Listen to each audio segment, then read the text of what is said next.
Hi guys, welcome back to master D. Friends स्वागत है आपका हमारे 30 days super fast English challenge में। दोस्तों 30 दिन के लिए मैं आपको इंग्लिश पढ़ाऊंगा। कितने दिन के लिए? 30 डेज के लिए, 30 दिन के लिए इंग्लिश पढ़ाऊंगा। बिल्कुल फ्री है, यूट्यूब पर 1 बाय 1 करके क्लासेस देने वाला हूं। आज हमारी फर्स्ट क्लास है और आज से आपको रेगुलरली अगले 30 डेज तक आपको जो है systematic 1 by 1 topic wise classes मिलेगी। एंड आई गारंटी कि अगर आपने इनको सिस्टमैटिक देखा तो आपकी इंग्लिश बहुत अच्छी हो जाएगी। Even you will start speaking English, आप अंग्रेजी बोलने लगेंगे। जी हाँ दोस्तों, कंडीशन क्या है? आपको सिस्टमैटिक देखना है। मैं इसकी एक प्लेलिस्ट जनरेट कर दूंगा, आप प्लेलिस्ट में जाकर super fast 30 days English select करके उसको बाद में भी आप देख पाएंगे। दोस्तों बिल्कुल बेसिक से शुरू कर रहा हूं। आज आपका है डे 1, तो पूरा डे वाइज कोर्स बना रहा हूं। आज हमारा कौन सा है? आज हमारा है डे 1। तो डे 1 में हम सीखेंगे आज सबसे बेसिक अंग्रेजी जो मैं अपने कोर्स में पढ़ाता हूं, वहां पर कैसे शुरू करता हूं। तो वो आपको बता रहा हूं कि मेरी जो इंग्लिश पढ़ने की शुरुआत, पढ़ाने की शुरुआत कैसे होती है, मैंने कैसे पढ़ी, सारा आपको समझाऊंगा। तो चलिए शुरू करते हैं दोस्तों सबसे पहले देखिए, ये यहाँ पर जो इंग्लिश है, पहले हमें इंग्लिश को समझना पड़ेगा। I don't need to tell you the importance of English. English के बिना वर्तमान में कुछ भी नहीं हो सकता हमारे करियर में, ठीक है। अगर हमें प्राइवेट सेक्टर में आगे जाना है तो इंग्लिश जो है बहुत ज़रूरी है। जैसे मैं खुद एक गाँव का होकर आज फॉरेन वाले बच्चों को इंग्लिश पढ़ा रहा हूं, तो ये सब इंग्लिश की वजह से पॉसिबल हो पाया है। इसीलिए आप भी अपने करियर को बदल सकते हैं, लिटरली करियर को चेंज कर सकते हैं। अगर आपको अंग्रेजी बोलते आ जाती है तो आपकी पर्सनालिटी पर 4 चांद लग जाएंगे। इसलिए आज हमारा डे 1 है और डे 1 से लगाकर हम डे 30 तक जाएंगे। आज सबसे बेसिक, इससे नीचे कुछ नहीं होता है, इससे शुरुआत कर रहे हैं। दोस्तों इंग्लिश बनी हुई है 26 अल्फाबेट से। किससे बनी हुई है? 26 अल्फाबेट से अंग्रेजी बनी हुई है, इतना सबको पता है। हम जो अल्फाबेट्स बोलते हैं उन्हें बोलते हैं ABCD। ये वाले अल्फाबेट्स होते हैं जो Z तक जाते हैं। कि कब तक, कहां तक जाते हैं? Z तक। तो आपको पता होना चाहिए 26 अल्फाबेट्स क्या होते हैं। अब उन अल्फाबेट्स को उनके साउंड्स के आधार पर, ध्यान रखना, किनके आधार पर? इन 26 अल्फाबेट्स को उनके साउंड्स के बेस पर 2 भागों में डिवाइड कर दिया। दोस्तों मैं ग्रामर नहीं पढ़ा रहा हूं, मैं स्पोकन पढ़ा रहा हूं। स्पोकन में यह जानना बहुत जरूरी है कि कौन से लेटर का कौन सा साउंड निकलता है। मैंने इसलिए बोला ऐसा क्योंकि क्या होता है, जब हम बोलते समय ना हमें शब्दों को प्रोनाउंस करने में दिक्कत आती है, शब्दों को बोलने में दिक्कत आती है। इसीलिए मैं चाहता हूं कि आप बिल्कुल बेसिक से समझ लें।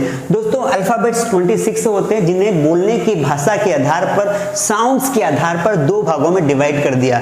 एक तो आपके हो गए वॉवेल जो 5 होते हैं, सबको पता है। एक होता है हमारा कॉन्सोनेंट जो 20 होता है। सर 20 और 5 तो 25 होते हैं, तो एक कहाँ गया? आप सबको पता होगा कि एक जो होता है ना, जो Y होता है ना, Y, इस Y को अंग्रेजी में सेमी वोवेल कहा गया है। क्या कहा गया है? सेमी वोवेल कहा गया है। ऐसा क्यों कहा गया है मैं आपको बताऊंगा।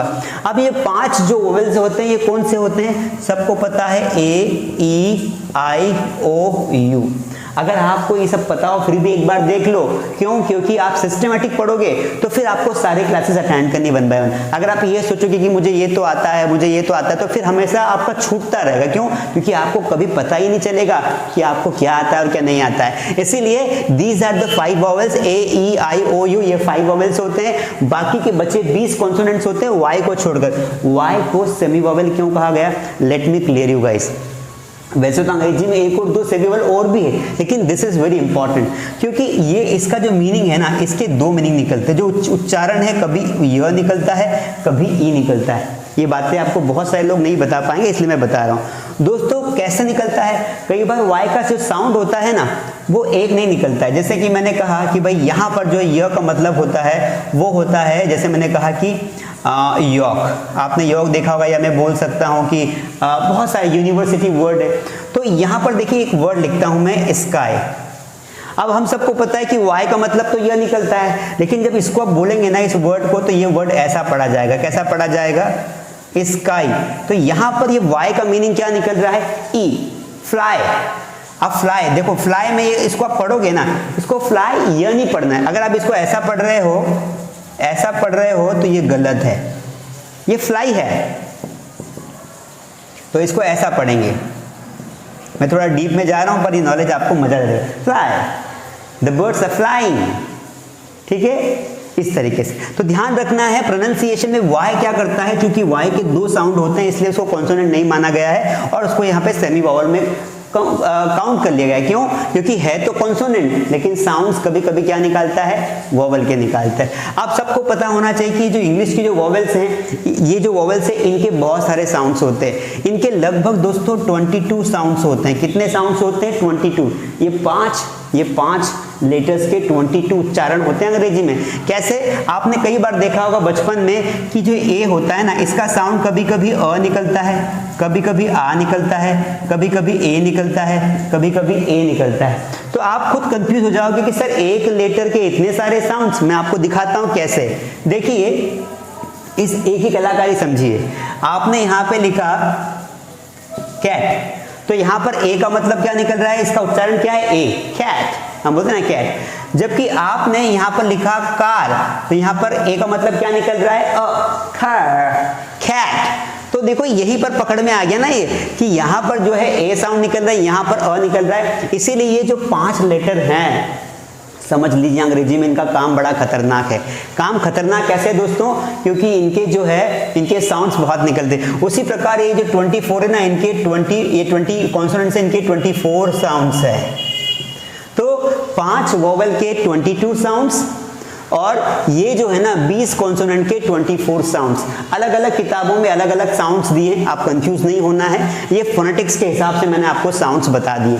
तो अंग्रेजी बोलने की शुरुआत यहाँ से होती है। अगर आप सिस्टमेटिक अंग्रेजी सीखना चाहते हैं तो इतना डिटेल आपको पता होना चाहिए, बहुत आसान है। अगर आप इस वीडियो को 1 से 2 बार देख लोगे तो आपको याद हो जाएगा। अगर आपको वीडियो का नॉलेज अच्छा लग रहा हो तो लाइक कर दीजिए, और अभी तक सब्सक्राइब नहीं किया तो वी डोंट वेट, सब्सक्राइब करें, सपोर्ट करें, प्यारी प्यारी कमेंट्स लिखे। उसके बाद अब ये तो एक बेसिक ओवरव्यू हो गया है दोस्तों, एक बेसिक ओवरव्यू है कि हमें जो है इंग्लिश सीखना है, और एक ओवरव्यू हो गया है कि अच्छा ये चीजें हमें पढ़नी है। ओके गाइस, अब हमें क्या करना है, अब हमें चलना है इंग्लिश सीखने की ओर। तो ये मैं एक बार ओवरव्यू कर देता हूं कि भाई अल्फाबेट्स जो होते हैं वो 26 होते हैं, उनको 2 भागों में डिवाइड किया गया है, वोवेल और कॉन्सोनेंट। वोवेल 5 होते हैं, कॉन्सोनेंट 20 होते हैं, और एक सेमी वोवेल होता है। ठीक है, 5 वोवेल्स के 22 जो है वो वोवेल साउंड्स होते हैं, और 20 लेटर्स के जो है ना वो जो है 24 साउंड्स होते हैं। साउंड्स का मतलब होता है कि एक लेटर का, एक अक्षर के 1 से ज्यादा उच्चारण, है ना। जैसे ए के उसी प्रकार इन सबके अलग अलग उच्चारण निकलते हैं। जैसे हम देखते हैं ना यहाँ पर भी ऐसे बहुत सारे लेटर्स होते हैं जिनके 1 से ज्यादा उच्चारण निकलते हैं, इसीलिए यहाँ पर 20 लेटर्स के 24 साउंड्स है। मैंने आपको एग्जाम्पल भी दिखा दिया। चलिए आप चलते हैं, आज पढ़ते हैं सबसे पहला topic.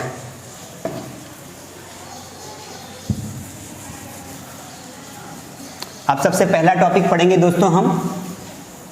I hope you are enjoying the class. Today is the first class, आपके लिए पूरी मेहनत कर रहा हूँ, सपोर्ट बनाए रखें। डे 1 है आज का, मैं यहाँ हेडिंग में डाल देता हूँ कि आप जो पढ़ रहे हैं वो आज डे 1 पढ़ रहे हैं, तो मैंने यहाँ पे लिख दिया है आपके लिए कि भैया ये डे 1 है, इसको नहीं भूलना है। अब डे 1 में आज जो सबसे पहला टॉपिक होता है जिससे मैं हमेशा शुरू करता हूँ, हमेशा स्टार्ट करता हूँ, that is be verb. Okay guys, तो बी वर्ब क्या होता है? बी वर्ब अंग्रेजी का एक बहुत ही सिंपल टॉपिक होता है जिसको हम बहुत आसानी से बोल सकते हैं। इवन हमारे डे का 90% कॉन्वर्सेशन बी वर्ब में ही होता है। बी वर्ब क्या होता है, मैं आसान भाषा में समझाऊं, परिभाषा पे नहीं जाते हैं। बी वर्ब अंग्रेजी का एक ऐसा टॉपिक है जो किसी वस्तु या किसी व्यक्ति के बारे में डिटेल देता है। मैं हिंदी मीडियम वाले बच्चों पर विशेष ध्यान देता हूं ताकि उनको समझ में आ जाए, इसलिए मैं हिंदी पर लिखना पसंद करूंगा कि ये क्या करता है, किसी वस्तु, ध्यान से देखना, या किसी व्यक्ति, किसी वस्तु या किसी व्यक्ति के बारे में जानकारी देता है, जानकारी देता है। बी वर्ब क्या करता है, किसी व्यक्ति या किसी वस्तु के बारे में क्या देता है, जानकारी देता है। कैसे है सर बताइए, एग्जांपल बताइए। बी वर्ब का मतलब होता है कि भाई बी वर्ब 3 प्रकार का होता है, प्रेजेंट, पास्ट एंड फ्यूचर। अब किसी व्यक्ति वस्तु कैसे, जैसे मैंने कहा कि वह लड़का है, तो ही इज अ बॉय, तो मैंने यहाँ पर उस किसी व्यक्ति के बारे में डिटेल दिया। मैंने कहा यह पेन है, यह पेन है, दिस इज अ पेन, तो मैंने वस्तु के बारे में जानकारी दी। तो दिन भर में हम बहुत सारे सेंटेंसेस बोलते हैं, ऐसे बहुत सारे जिनके माध्यम से हम सिर्फ जानकारी देते हैं। राहुल कहाँ है, where is Rahul, Rahul office में है, Rahul is in the office. तुम कामचोर हो, तुम डरपोक हो, you are timid, you are timid. दोस्तों कोई व्यक्ति क्या है या कोई वस्तु कैसी है उसकी जानकारी हमें कौन देता है? बी वर्ब देता है। अब देखो अंग्रेजी जो बोलते हैं ना दोस्तों, अंग्रेजी हम सिर्फ 3 टाइम्स में बोल सकते हैं। कोई भी सेंटेंस हम बोलेंगे वो सिर्फ 3 प्रकार की हो सकती है। एक तो या तो प्रेजेंट में होगी, या पास्ट में होगी, या फ्यूचर में होगी। चौथा कोई प्रकार नहीं होता है, बस इतना सा ध्यान रखना है। इसीलिए हमने बी वर्ब को जो है बहुत सिंपली समझने के लिए हमने 3 भागों में जो है एक ओवरव्यू के हिसाब से डिटेल दे दिया। ध्यान से समझिए, आपको मजा आएगा और एक ही बार में कॉन्सेप्ट क्लियर होगा। लास्ट में प्रैक्टिस करवाऊंगा। अब देखिए इंग्लिश को हमने 3 भागों में डिवाइड कर दिया। एक तो प्रेजेंट हो गया हमारा, एक तो हमारा पास्ट हो गया, एक हमारा हो गया फ्यूचर। इसके अलावा इंग्लिश नहीं होती, 3 पार्ट्स होते हैं, प्रेजेंट, पास्ट एंड फ्यूचर। अब प्रेजेंट जो होता है इसका मतलब क्या होता है, इसको मैंने जैसे समझा, मैंने जब इंग्लिश सीखी, so what I have understood that present means है। Because for the beginning I need to learn this, I need to understand this कि जिन सेंटेंसेस के लास्ट में है आता है वो प्रेजेंट है, इसके अलावा कुछ नहीं प्रेजेंट में। ये बात समझ लो, जहां है दिखा प्रेजेंट टेंस है, वो जहां था दिखा वो क्या होगा, पास्ट टेंस होगा आपका। तो आपको ये समझना पड़ेगा। और जहां गा या उसकी फैमिली दिखी, गा गे उसकी फैमिली दिखी, तो आपको जो है समझना है कि वो क्या है, वो है आपका फ्यूचर टेंस। तो बस इतना समझना है कि प्रेजेंट मीन्स है, पास्ट मीन्स था, फ्यूचर मीन्स गा। I hope this is very understood guys. ठीक है, प्रेजेंट, पास्ट एंड फ्यूचर, इस तरीके से हमने इसको समझ लिया। तो बी वर्ब कितने प्रकार की होती है? 3 प्रकार की होती है। मतलब किसी वस्तु या व्यक्ति के बारे में जानकारी देने के लिए हम 3 प्रकार के टेंसेस का इस्तेमाल कर सकते हैं। या तो हम प्रेजेंट बोलेंगे, या पास्ट में, या फ्यूचर में। बहुत सिंपल। दोस्तों अंग्रेजी में क्या होता है ना दोस्तों, अंग्रेजी में, इंग्लिश में जो है हम समय को बताने के लिए हेल्पिंग वर्ब का इस्तेमाल करते हैं, टाइम को बताने के लिए हेल्पिंग वर्ब लगाते हैं। ठीक है, जैसे प्रेजेंट में हम बी वर्ब की हेल्पिंग वर्ब की बात करें तो यहां पर हमारे पास हेल्पिंग वर्ब है इज, एम और आर। मतलब प्रेजेंट में अगर आपको किसी व्यक्ति की जानकारी देनी है तो आपको इन तीनों का इस्तेमाल करना पड़ेगा। अगर आपको पास्ट में किसी व्यक्ति की जानकारी देनी है तो आपको किसका इस्तेमाल करना पड़ेगा, वॉज वर का। अगर आपको फ्यूचर में किसी व्यक्ति की जानकारी देनी है तो आपको इस्तेमाल करना पड़ेगा विल बी का। तो ये बातें जो है आपको ध्यान रखनी है, ये हेल्पिंग वर्ब याद करनी पड़ेगी, समझने जैसा कुछ भी नहीं है। इसमें प्रेजेंट है तो इज एम आर, पास्ट है तो वॉज वर, फ्यूचर है तो विल बी। लेकिन अंग्रेजी में ये तो समझना होता है कि भाई टॉपिक कौन सा, बी वर्ब की हेल्पिंग वर्ब। ऐसा नहीं कि आपने हर जगह इज एम आर घुसेड़ दिया, हर जगह नहीं घुसेड़ना है, आपको बी वर्ब वाले कंडीशंस में ही लगाना है जब किसी व्यक्ति वस्तु की बात हो रही हो। अब देखिए जब भी किसी हम प्रेजेंट का जो टॉपिक पढ़ते हैं ना, तो बी वर्ब में हम जब किसी भी सेंटेंस को बनाएंगे तो उसका स्ट्रक्चर होता है subject plus is am are plus object. मतलब हमें ये समझना पड़ेगा कि जब भी हम प्रेजेंट में बी वर्ब का वाक्य बनाएंगे तो हमें इस तरीके का स्ट्रक्चर फॉलो करना पड़ता है। स्ट्रक्चर क्या होता है दोस्तों, स्ट्रक्चर एक गाइड होता है। हमें बोलते समय स्ट्रक्चर की आवश्यकता नहीं पड़ती है, क्योंकि हमें आदत हो जाती है। Try to understand because now I am habitual to speak English, I don't need structure. Why? Because I have practised a lot. तो ऐसा नहीं कि स्ट्रक्चर बेस से पढ़ना गलत है। मैं सभी हिंदी मीडियम वालों को सजेस्ट करूंगा कि आपको तो स्ट्रक्चर बेस से ही पढ़ना चाहिए। हाँ, अगर आपका मीडियम इंग्लिश है तो आप चाहें तो आप डायरेक्टली इंग्लिश बोलने की कोशिश कर सकते हैं, क्योंकि स्ट्रक्चर से हमारे दिमाग के कंसेप्ट क्लियर होते हैं। हमें लाइफ टाइम स्ट्रक्चर याद करने की नीड नहीं है, बट हमें कंसेप्ट क्लियर हो जाता है। ठीक है दोस्तों, चलिए तो यहां पर देखिए ये फॉर्मूला है। सब्जेक्ट क्या होता है, सब्जेक्ट 2 प्रकार के होते हैं। एक होता है सिंगुलर, तो मैं लिखवा देता हूं। ये सारी बातें मैं आपको फर्स्ट डे पढ़ाता हूं, ये सारा मैं आपको बता रहा हूं बेटा, जो मैं अपने कोर्स में पढ़ाता हूं ना, जो अपना हमारा जो कोर्स डिटेल होता है ना उसमें पढ़ा रहा हूं। अब देखिए यहां पर सब्जेक्ट जो होता है वो 2 प्रकार का होता है। एक होता है सिंगुलर, एक होता है प्लूरल। सिंगुलर और प्लूरल, ठीक है, सिंगुलर और प्लूरल 2 प्रकार का होता है। सिंगुलर में हम उनको रखते हैं जो सिंगुलर सब्जेक्ट से होते हैं, जैसे कि ही, शी, है ना, यहां लिख देता हूं, जैसे कि ही, शी, इट, नेम। हो सकता है आपको ये पता हो, लेकिन जिन बच्चों को नहीं पता है उनके लिए मैं यहाँ लिख रहा हूँ। हम यहाँ पर आई वी दे यू, इनको हम लोग प्रेजेंट में प्लूरल सब्जेक्ट्स मानते हैं। ही शीट या कोई नेम आ जाए, आई वी दे यू आ जाए। तो सब्जेक्ट एक बेसिक चीजें जो आपको पता होना चाहिए कि subjects are of 2 types, singular subjects and plural subject. Singular मतलब ही, शीट, नेम, प्लूरल मतलब आई वी दे यू। ये आपको पता होगा, फिर मैंने बता दिया। ठीक है, ही मतलब वह होता है, शी मतलब वह होता है, इट मतलब वस्तुओं या जानवरों के लिए वह या यह होता है, नेम मतलब नेम होता है। आई मतलब मैं होता है, वी मतलब हम होते, दे मतलब वे होते, यू मतलब तुम होते। सो सब्जेक्ट्स बट ये कंफ्यूज नहीं होना है आपको कभी भी कि सर सब्जेक्ट क्या है ना। सब्जेक्ट आपको पता होना चाहिए। सब्जेक्ट दो प्रकार के होते हैं, ये बात समझ ली आपने। अब हेल्पिंग वर्ब तो मैंने बता दिया, टाइम बताती है, समय बताती है कि प्रेजेंट के तो प्रेजेंट की लगाएंगे। ऑब्जेक्ट क्या होता है? ऑब्जेक्ट का मतलब होता है किसी वस्तु या किसी व्यक्ति का नाम ऑब्जेक्ट माना जाता है। जैसे मैंने एक सेंटेंस बोला यहाँ पर कि वह शिक्षक है, वह शिक्षक है, ठीक है। अब ना वह को अंग्रेजी में क्या बोलते हैं इतना हमें पता होना चाहिए। अभी मैंने बताया था वह को बोलते हैं ही, तो आप क्या बोलोगे यहाँ पर? He is a teacher, he is a teacher. अब मैंने कैसे लिखा देखो, इसको बहुत सिंपल समझना आपको। सब्जेक्ट को ही बोलते हैं। अब ही के साथ मेरे पास 3 ऑप्शंस थे। सब्जेक्ट के हिसाब से ही आपको हेल्पिंग वर्ब लगाना है, ऐसा नहीं ही के साथ आर लगा दिया। कई बच्चे बोलते समय गलती करते हैं, ही के साथ आर लगाए। आपको यही तो याद करना है ना कि ही के साथ आएगा क्या, प्रेजेंट में क्या आएगा, तो इज आएगा। He is a teacher. अब आप बोलेंगे सर यहाँ पे आपने और क्यों लगाया, इसका कंसेप्ट समझ लो।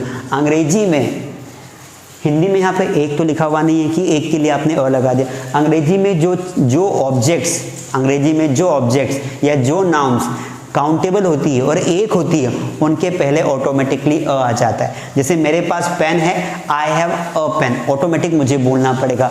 अंग्रेजी में आर्टिकल्स आवश्यकता के अनुसार ऑटोमेटिक लगाए जाते हैं, इसीलिए यहाँ पर हिंदी में ए नहीं लिखा हुआ है, एक नहीं लिखा है, लेकिन हमने लगा दिया।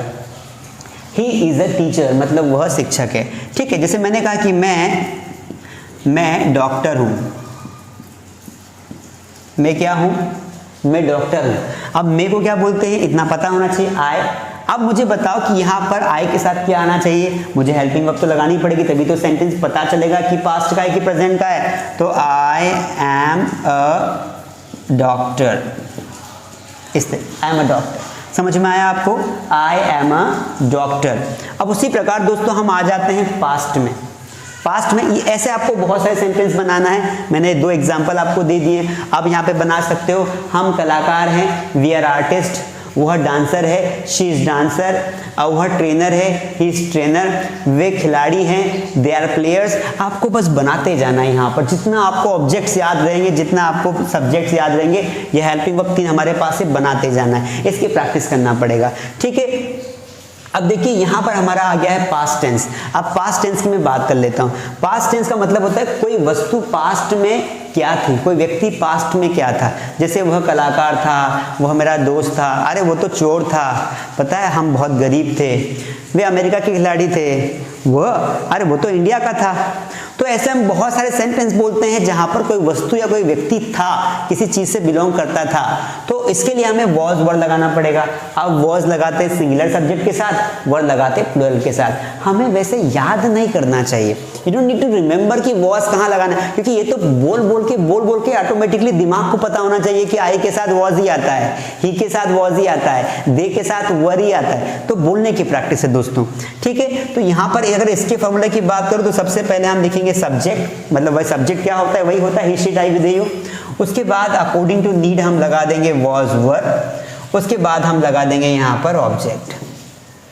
तो ये हमारा एक बेसिक स्ट्रक्चर रेडी हो गया है कि हमें अगर पास्ट में बी वर्ब का सेंटेंस बनाना है तो इसके हिसाब से बनाना पड़ेगा। जैसे मैंने कहा कि Radhika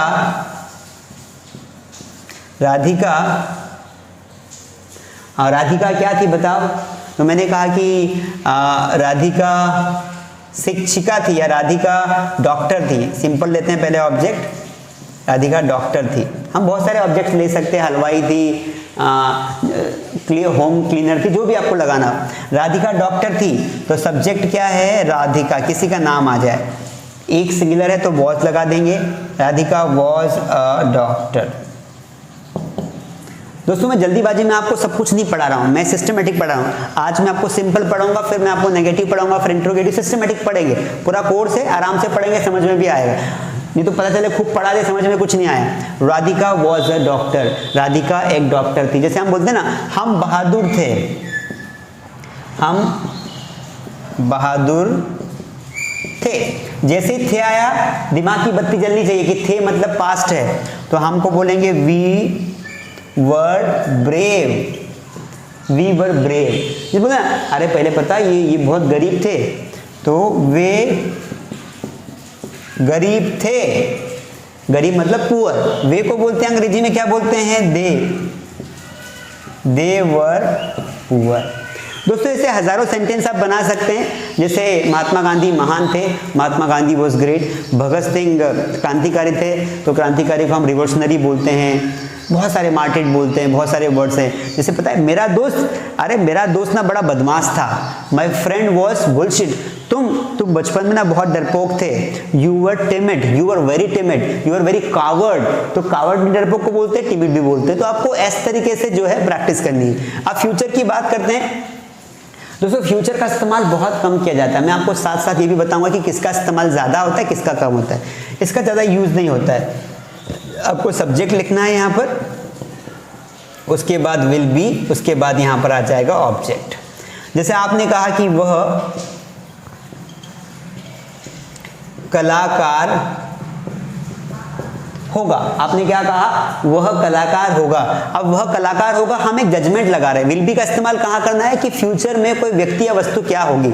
we are putting an assumption. तो कैसे बताएंगे वह कलाकार होगा? तो ही। अब सबके साथ विल बी लगाना है, क्योंकि हमारे पास तो एक ही हेल्पिंग वर्ब है। जहां पर दो ऑप्शन होते हैं वहां पर सोचना पड़ता है कि सब्जेक्ट के हिसाब से क्या लगाओ। यहां पर तो एक ही हेल्पिंग वर्ब है, तो ही विल बी आर्टिस्ट। अब यहां पर आप आर्टिकल एन का इस्तेमाल कर सकते हैं, क्योंकि वोवेल साउंड है। He will be an artist, इस तरीके से। जैसे वह चोर होगा, हम किसी को बोलते हैं ना, अरे वह तो चोर होगा, वह चोर होगा, तो he will be a thief, वह चोर होगा, इस तरीके से। अब दोस्तों देखिए आपके स्क्रीन पर मैंने बहुत ही प्यारे तरीके से, you can see on the screen that I have written very beautifully, बहुत ही प्यारा लग रहा है लिखा हुआ। एक सिस्टमेटिक चार्ट मैंने बना के आपको समझा दिया है। और अब आपको प्रैक्टिस कैसे करनी, मैंने कहा था 3 चीजें करवाऊंगा, रोज पढ़ाऊंगा, प्रैक्टिस करवाऊंगा और होमवर्क दूंगा। तो प्रैक्टिस कैसे, मैंने कैसे की, मैं पूरा फॉर्मूला आपको बता रहा हूँ। 30 दिन की बात है, या डे फर्स्ट है, समझ लीजिए। आपको इतना समझ में आ गया, नहीं समझ में आया एक बार और वीडियो को देखो, 2 बार देखो, डाउनलोड कर लो इसको, ठीक है। अब आपको करना क्या है, आपको पहले प्रेजेंट की प्रैक्टिस करनी है और एक सेंटेंस को तीनों में चलाना है। जैसे आपने एक सेंटेंस लिया, वह हलवाई है, हलवाई मतलब जो खाना बनाता है, तो ही इज कन्फेक्शनर। तो आपको वोकैबुलरी चाहिए तो टेलीग्राम चैनल ज्वाइन करो मेरा, ये मास स्टडी ऐप डाउनलोड करो। मास स्टडी ऐप जो हमारा कोचिंग का ऐप है, लिंक डिस्क्रिप्शन में है। उस ऐप में आपको जाएंगे तो एक फंक्शन मिलेगा स्टडी मटेरियल का मेन्यू में, तो वहां पर आपको बहुत सारी लाखों की मात्रा में शीट्स मिल जाएगी, बुक्स मिल जाएगी वोकैबुलरी की, जितनी पढ़ना है उतनी पढ़ लेना। तो वह हलवाई है, ही इज कन्फेक्शनर, वह हलवाई था, अब पास्ट में कन्वर्ट करेंगे तो ही वॉज कन्फेक्शनर, वह हलवाई होगा, ही विल बी कन्फेक्शनर। हम खिलाड़ी हैं, वी आर प्लेयर्स, हम खिलाड़ी थे, वी वर प्लेयर्स, हम खिलाड़ी होंगे, होंगे तो विल बी लगाना है, वी विल बी प्लेयर्स। दिमाग में इतना सा लगाना है जजमेंट कि प्रेजेंट में इज एम आर लगाना है, पास्ट में वॉज वर, फ्यूचर में विल बी। समझ में आया? तुम तो क्या होगी, तुम महान हो, तुम महान हो, यू आर ग्रेट, तुम महान थे, यू आर ग्रेट, तुम एक दिन जरूर महान होंगे, you'll be great one day, इस तरीके से। तो आपको क्या करना है, ऐसे 5 से 6 सेंटेंस लेना है। तो इससे 2 फायदे होंगे, एक तो आपको ऑब्जेक्ट पता होंगे, है ना, एक तो आपको ऑब्जेक्ट पता होंगे, साथ में सब्जेक्ट भी याद हो जाएंगे, साथ में प्रैक्टिस हो जाएगी। तो ये आपको करना है दोस्तों प्रैक्टिस।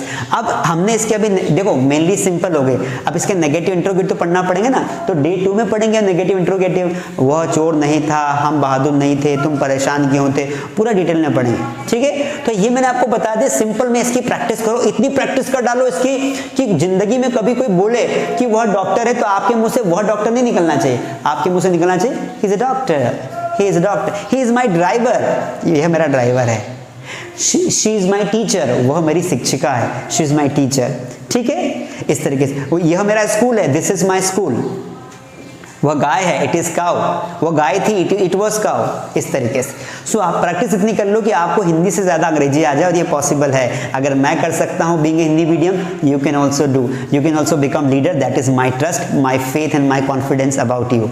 ओके गाइस, तो ये हो गया। अब आपको होमवर्क करना है। होमवर्क कैसे करना है, तो होमवर्क मैं आपको दे रहा हूँ, मैं 4 से 5 सेंटेंस आपको दे रहा हूँ, आपको उनको प्रेजेंट, पास्ट और फ्यूचर तीनों बनाना है। मतलब एक सेंटेंस हिंदी में दूंगा, उसको आपको तीनों में कन्वर्ट करके देखना है। तो मैं सेंटेंस लिखिए, वह जादूगर है। अब इसको तीनों में बनाएंगे, वह जादूगर था, जादूगर होगा, है ना। आप चाहो तो कमेंट में भी लिख सकते हैं, कमेंट में करके लिखिए। वो जादूगर है। हम बहुत होशियार हैं। हम बहुत होशियार हैं। मेरे शिक्षक दयालु हैं। मेरे शिक्षक दयालु हैं। अगला, वीडियो को पॉज करके भी आप लिख लेना। अगला, भारत एक महान देश है। भारत एक महान देश है। अगला, तुम्हारा दोस्त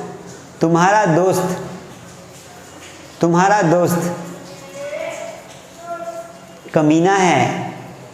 तुम्हारा दोस्त कमीना है। कमीना वर्ड के लिए बहुत सारे वर्ड्स हैं, लिखना ज़रूर। तो ये आज का होमवर्क हो गया है। 10 से 12 15 सेंटेंस कन्वर्ट करके अपनी कॉपी बनाइए और 30 दिन तक मुझसे जुड़ जाइए। अंग्रेजी आपकी होगी। Thank you so much. मिलते हैं अगली क्लास में।